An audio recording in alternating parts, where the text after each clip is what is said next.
Régulièrement, les opinions s'agitent sur l'utilité ou non de limiter, voire supprimer le ius soli au bénéfice du ius sanguinis. Souvent considéré comme récent, le premier remonte en réalité au Moyen-Âge et se combine au second.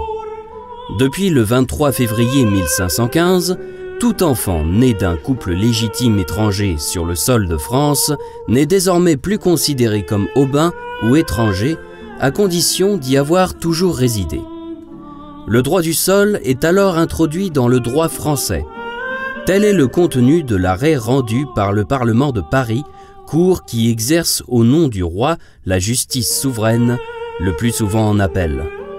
Il n'a pas été retrouvé dans les archives de cette institution à cette date, mais est connu grâce à Jean Papon qui le cite dans un recueil d'arrêts. L'éminent juriste a certainement vu la décision, mais a pu se tromper dans le report de sa date. Il est fort difficile de dater l'apparition du mot aubain.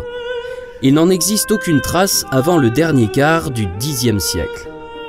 Étymologiquement lié au terme de ban, le vocable intervient pour qualifier un individu étranger à l'espace sur lequel s'exerce la puissance de la seigneurie. Au début du XIIIe siècle, les juristes mettent en place un véritable droit du sol. Leur réflexion est d'abord nourrie par le système romain de l'origo, règle en vertu de laquelle un enfant suit l'origine de son père et non son domicile.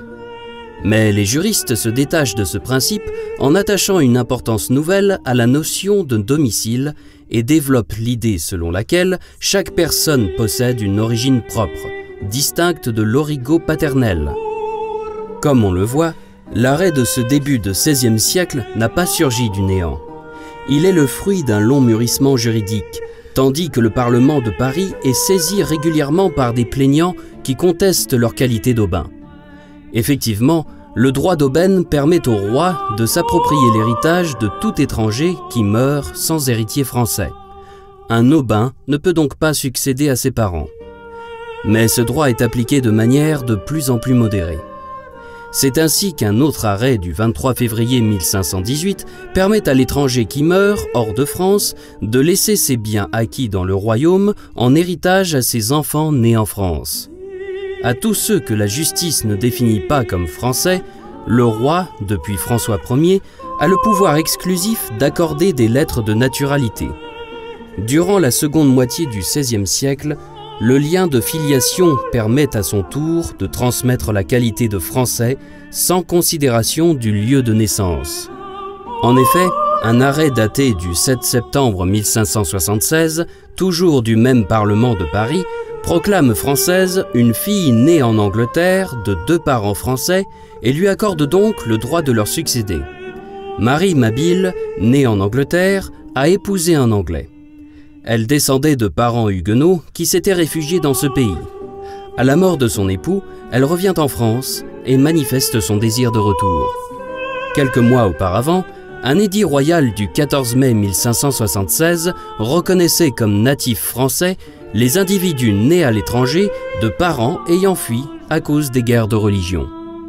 En dépit de ces différents arrêts, il faut savoir que la jurisprudence du droit du sol ne s'impose que lentement et ne se généralise que tardivement. Le juriste Louis Le Caron, dit Caron d'As, le constate au début du XVIIe siècle. L'arrêt de 1515 est peu connu des praticiens. À la veille de la Révolution, est considéré comme français celui qui réside en France à condition qu'il soit né en France ou bien à l'étranger de parents français, ou bien encore s'il a été naturalisé.